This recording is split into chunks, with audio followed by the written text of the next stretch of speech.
అంబేద్కర్ సామాజిక న్యాయ శిల్పం మీద పేరు ధ్వంసంపై ఢిల్లీలో జాతీయ ఎస్సీ కమిషన్ కి వైసీపీ ఫిర్యాదు చేసింది. నిందితులపై చర్యలు తీసుకోవాలని కోరింది పార్టీ. రాష్ట్ర ప్రభుత్వం మీద తమకు నమ్మకం లేదని కేంద్రమే కల్పించుకుని అంబేద్కర్ విగ్రహానికి రక్షణ కల్పించాలి అన్నది వాళ్ళు చేసిన విన్నపం. అయితే ఎస్సీ కమిషన్ దానికి సానుకూలంగా స్పందించింది అని చెప్తోంది వైసీపీ.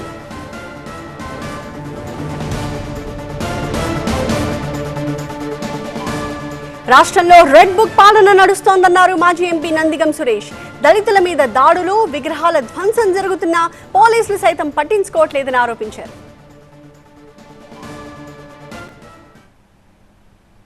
ఇప్పుడు దొంగని ఒప్పుకుంటే అయిపోయేద్దండి.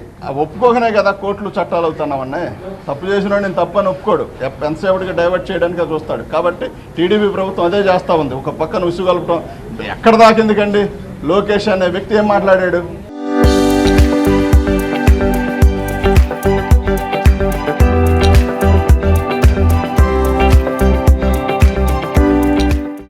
ఎలక్షన్ ముందు ఎక్కువ మంది ఎవరి మీద కేసులుంటే వాళ్ళకి నామినేటెడ్ పోస్టులు ఇస్తా అని చెప్పాడా లేదా?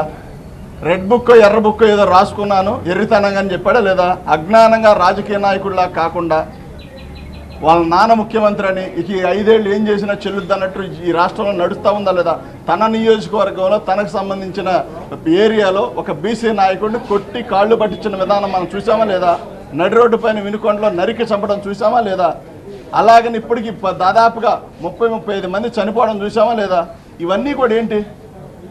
చంద్రబాబు నాయుడు గారు ఇప్పటి వరకు ఏ స్టేట్మెంట్ అయినా చేయొద్దు, చేయడానికి వీల్లేదు, చేస్తే కఠినమైన చర్యలు ఉంటాయని మాట్లాడారా? డిప్యూటీ సీఎంగా ఉన్న పవన్ కళ్యాణ్ గారు మాట్లాడారా?